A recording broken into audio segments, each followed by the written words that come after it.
வணக்கம். மனத்துக்கண் மாசில நாதல் அனைத்து அரண் ஆகுல நீர பிற. இது வள்ளுவர் வாக்கு, உங்களுக்கு தெரியும். இதுக்கு மகாசுவாமிகள் கொடுத்திருக்கிற ஒரு விளக்கம் ரொம்ப அற்புதமானது. அதனால்தான் இந்த நிகழ்வை குறளின் குரல் என்ற தலைப்போடு நான் அழைக்க விரும்புகிறேன்.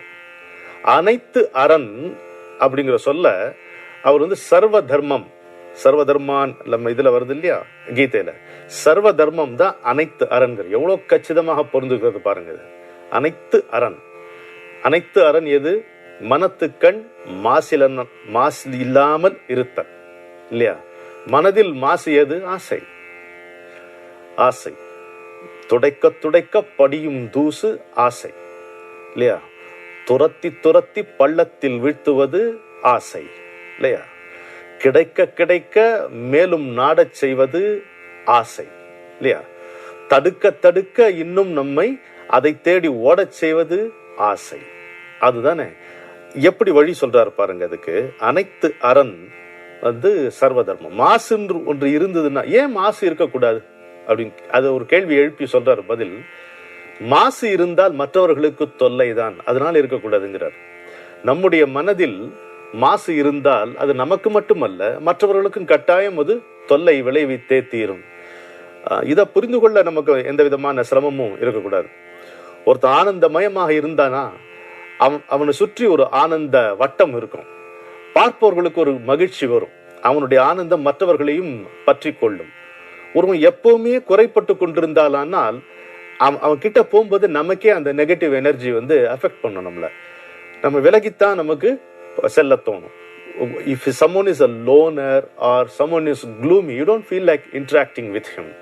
ஆனால் ஆனந்தமயமாக இருந்தால் நல்லா இருக்கும். ஆனா இந்த people who are gloomy are not necessarily loners.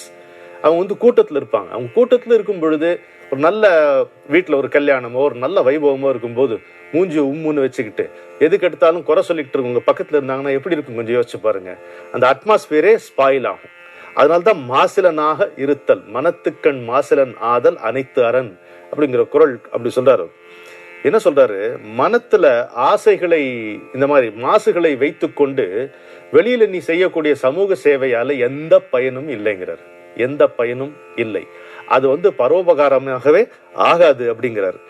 மனத்தில் மாசை வைத்துக்கொண்டு செய்கின்ற சமூக சேவை ஆணவத்தை மேலும் அதிகரிக்கும்ங்கிறாரு. என்ன பாருங்க, ஒரு நல்ல விஷயம் எப்படி கெடுதலை வளர்க்கிறது பாருங்க. மனத்தில் மாசை வைத்துக்கொண்டு மற்றவர்களுக்கு செய்கின்ற சேவை நம்முடைய ஆணவத்தை அதிகரிக்குமே தவிர ஒருபோதும் நம்மை ஆண்டவன் பக்கம் அழைத்து செல்லாது, நமக்கு அமைதி தராது, மற்றவர்களுடைய பாராட்டையும் நன்மதிப்பையும் நமக்கு ஒருபோதும் பெற்றுத்தராது என்பது தெள்ள தெளிவாக மகாசுவாமிகள் நமக்கு சொல்லுகிறார். அப்ப என்ன வேணுமா? இந்த மாசை எப்படி களைவது? What are the brooms, effective brooms? So what is that vacuum cleaner through which you can blow away these cobwebs அப்படின்னு கேட்டா, அன்பு, அடக்கம், பணிவு, பக்தி. இது 4 சொல்றார். சரியான என்ன சொல்றது, துடைப்பங்கள் இவைதான். அன்பு, அடக்கம், பணிவு, பக்தி. இவற்றை வைத்துத்தான் இந்த மனத்தில் இருக்கக்கூடிய மாசுகளை நாம் அகற்ற முடியும் என்று தெள்ள தெளிவாக அவர் சொல்லுகிறார். அப்போ என்ன ஆகும்? இதே சமூக சேவை, இதே மற்றவர்களுக்கு உதவக்கூடிய இந்த மனப்பான்மை என்ன ஆகும் கேட்டீங்கன்னா, அது ஈஸ்வர சேவையாக மாறுகிறது என்று பெரியவர் நமக்கு சொல்லுகிறார். மனத்துக்கண் மாசை வைத்துக்கொண்டு, ஆசை என்கின்ற மாசுகளை வைத்துக்கொண்டு, அகங்காரம் என்கின்ற மாசுகளை வைத்துக்கொண்டு மற்றவருக்கு செய்கின்ற சேவை நம்முடைய ஆணவத்தை அதிகரிக்கும். அது ஒருபோதும் எந்த விதமான நற்பயனையும் கொடுக்காது. ஆனால் அன்பு, பணிவு, அடக்கம், இறைவனிடத்தில் பக்தி, இவற்றை மனதில் தேக்கி கொண்டு இந்த நினைப்பை பற்றி கொண்டு நாம் சமூக சேவை செய்யும் பொழுது அது அப்படியே ஈஸ்வர சேவையாக மாறிவிடுகிறது என்கிறார். அறம் செய்ய விரும்பு என்ற சொல்லுக்கு கிருபானந்த வாரியார் அற்புதமான ஒரு விளக்கம் சொல்வார். கொடுக்க விரும்பு, விரும்பி கொடுவர். கொடுக்க விரும்பு, அதே சமயத்தில் விரும்பி கொடு. அழுதுகிட்டே கொடுக்க கூடாது. ஐயோ கொடுத்துட்டேனேன்னு வருத்தப்படக்கூடாது. ஆசையா அன்பா அள்ளி கொடுக்கணும். அது மாதிரி இருக்கணும் அப்படின்னு சொல்றார். பாரதியார் இன்னொரு நிலைக்கு மேல போய் சொல்லுவார். இது ரொம்ப அருமையான வாசகம். கடமையாவன தன்னை கட்டுதல், பிறர் துயர் தீர்த்தல், பிறர் நலம் விரும்புதல், உலகெல்லாம் போற்றும் ஒருவனை போற்றுதல்.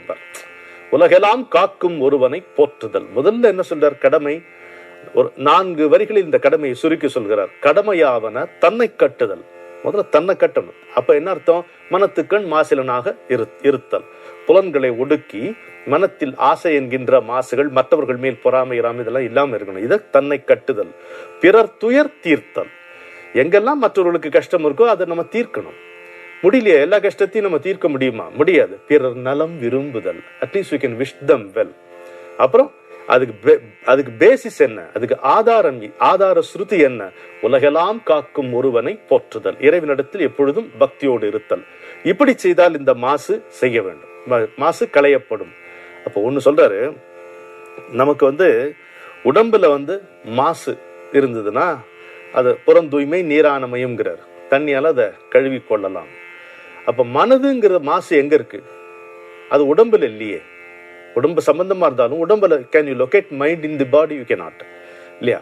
Can you locate atman in the body? You cannot. But they exist, they do exist. அப்போ என்ன சொல்றாரு இவரு, நீ ஜீவாத்மாவை ஒரு தேகம்னு வச்சுக்க, ஜீவாத்மாவை ஒரு தேகம் நினைச்சுக்கிட்டியானா அதுல இந்த மாசு இருக்குன்னு வச்சுக்கோ. அப்ப இந்த மாசு களையப்பட வேண்டுமா வேண்டாமா? உடம்புல தூசு எப்படி களையப்பட வேண்டுமோ அது மாதிரி நமக்கு உடம்பு யார் கொடுத்தது? இறைவன் கொடுத்தது. அதுல ஜீவாத்மா யார் கொடுத்தது? இறைவன் கொடுத்தது. அதுல மாசு இருக்கலாமா? அந்த மாசை களைவது சுயநலம் ஆகாது. அது பிறநலம் பேணுகின்ற ஒரு பேற்றை, ஒரு வாய்ப்பை, தகுதியை நமக்கு தரும். எனவே அந்த மாசை நாம் களைய வேண்டும். ஜீவாத்மாவுக்கு செய்யக்கூடிய சேவை மாசிலா மனம். என்ன அற்புதமான ஒரு வாசகம் பாருங்க. எப்படி சொல்லி பார்ப்போமா? தன்னை தூய்மை செய்தல் தலைக்கடனாய் கொள்வோம், வினை தூய்மை எய்தல் செயல் பூசை செய்தல், மன தூய்மை என்பதோ மாசின்றி வாழ்தல், தன்னைத்தானே எய்தல் தரம். நாமே நம்மை அறிவதுதான் நல்ல தரம் கொடுக்கும் அப்படின்னு.